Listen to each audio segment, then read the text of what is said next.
Hi there, girls and boys and girls. Hey, I was sitting out here camping and I read this great book. It's called If You Lived at the Time of the Civil War by Kay Moore. And you know what? This book tells a tremendous amount of information about the Civil War and what happened if you lived during the Civil War as a boy or a girl or a young man or lady.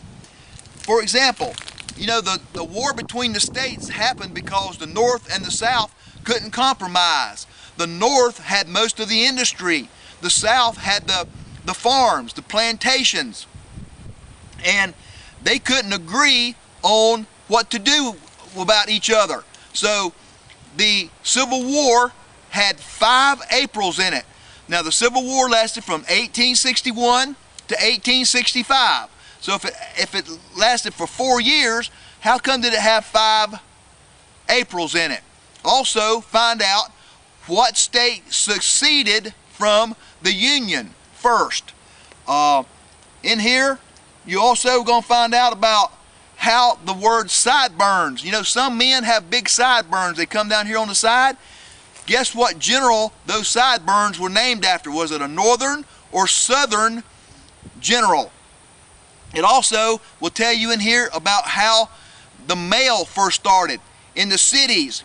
Did it start in the South or did it start in the North? It's going to give you some information on how soldiers got letters and how letters got back from the soldiers to the hometown that they lived in. Also, have you ever wondered how the word Dixie came about? How the word Dixie stands for the South? How that word originated? Well, it tells you in this book. You know what? Why do we call our money greenbacks? How did that term first get started back during the Civil War?